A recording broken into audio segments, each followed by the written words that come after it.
हमार रोबहतिया माँ सुना लागी ओकर गाल बुरा हो जाही भले हाल हम लगाई बबुला पिया बाबू कर भले मार दी गोली जय सिलवा से खेले होली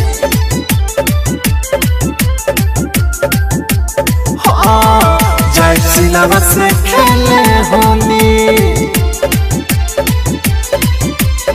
म्यूजिक बाय एबी गुप्ता। जय सिलवा से खेले होली जय सिलवा से खेले होली।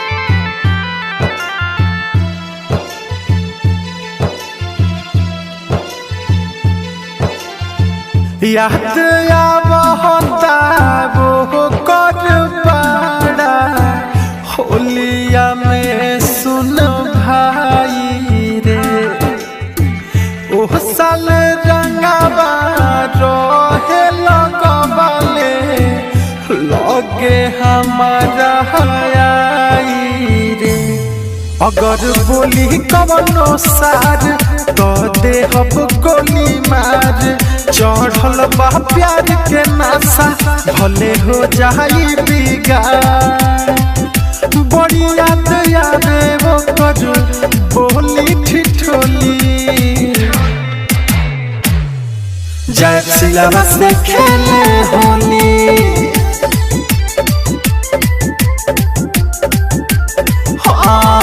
जय सिलवा से खेले होली।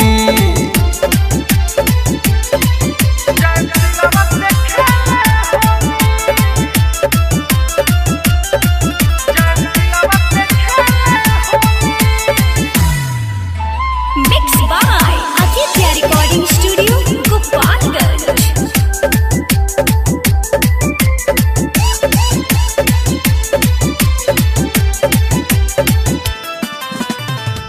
दीपक दीवाना कहे मची उहाँ खल बली हो प्रिंस बाबू रे हन भाई सुन सिक्सर के छबू गोली चली हो राइटर अभिषेक न मानब जाके दुआरा करा ठानब जवन बोली ज्यादा सुनो धकेलाते मुँह के खानब चली हमारा संगे सारा लफुअन के टोली जय सिलवा से खेले होली